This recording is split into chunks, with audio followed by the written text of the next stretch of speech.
కాకినాడ జిల్లా జగ్గంపేట నియోజకవర్గం కిర్లంపూడి మండలం గోనెడ గ్రామంలో నుండి రామవరం వెళ్లేదారులు కండి కాల్వను ఆనుకుని ఉన్న భూములు చెరువుల్ని తలపించేలా కనపడుతున్న దృశ్యాన్ని చూసి చెల్లించిన జగ్గంపేట నియోజకవర్గ జనసేన ఇన్ఛార్జ్ తుమ్మలపల్లి రమేష్ నీటి మునిగిన భూముల్ని చూసి రైతన్న ఆందోళన చెందుతున్నాడు. రైతు సమస్యలు తెలుసుకుని ధైర్యం కోల్పోవద్దని చెప్పి తను చేయగలిగినంత సహాయం చేస్తారని మాట ఇచ్చిన రమేష్ మాట్లాడుతూ చుట్టుపక్కల అన్ని గ్రామాల వారు హాజరై దూసలం కాల్వ నుండి పోలవరం కాల్వ నుండి ఎక్కువ నీరు కండి కాల్వ వైపు రావడం వల్ల దూసలం ఆనుకుని ఉన్న 400 ఎకరాల దాకా ప్రతి ఏటా నీట మునిగి పంట నష్టం జరుగుతోందని, దీనికి శాశ్వత పరిష్కారం చేయాలని జనసేన ఇన్ఛార్జ్ తుమ్మలపల్లి రమేష్ ను రైతన్నలు అడగడం జరిగింది. దీనికి శాశ్వత పరిష్కారం చేసే దిశగా అధికారులతో మాట్లాడి తగిన చర్యలు తీసుకుంటామన్నారు.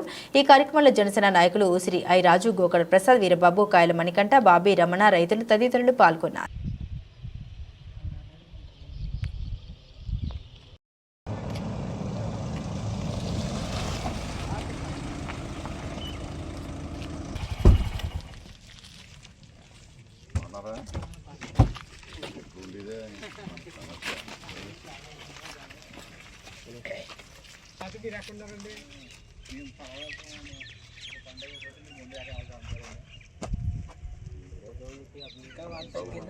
తగ్గింది మళ్ళీ పెరిగి మళ్ళీ నుంచి వచ్చేది కదా.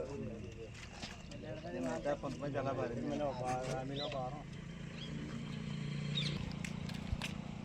అది ఎప్పుడన్నా నష్టపరిహారం ఇచ్చారు మనకి.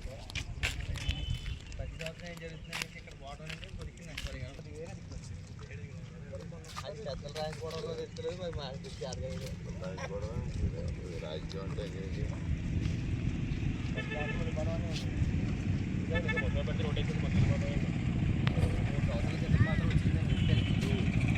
అది వచ్చే కదా ఎక్కువ అది రాకుండా వచ్చింది కాదు. మాకు కింద ఒకటి ఈ డ్రైన్ ఒకటి మూసేది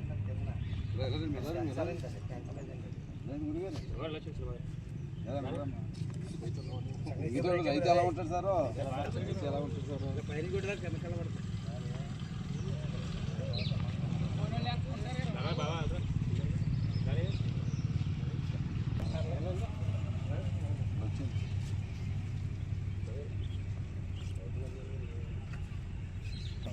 చెరువు నిండిపోయి మన చెడు పైన పుస్తకాలు ఎస్కేప్ గేట్ పెట్టారండి. మాకు ఒక 10 సంవత్సరాల పాటు జరుగుతుందండి ఇది. ఆ గేట్కి వాళ్ళమో డ్రైనేజ్ శుభ్రం చేస్తలేదండి అక్కడ పైది. ఆ చేక ఎస్కేప్ గేట్ వల్ల మాకు ఎక్కువైపోతుందండి. అది తర్వాత దుసలా నీరు కూడా నీరు కూడా దుసలా నిండక ఆ ప్రాబ్లం లేదు. కానీ పుస్తకాల ఎఫెక్ట్ తగిలిందండి. ఏడు అది తగిలిందండి, దుసలా నీరు కూడా వచ్చేస్తుంది. దానికి తగ్గట్టు కిందనే లాగుడు లేదండి. కింద పక్కన కాలువ సరి చేయక 10 సంవత్సరాలు కూడా చేతికొచ్చి పట్టుకుపోతుందండి.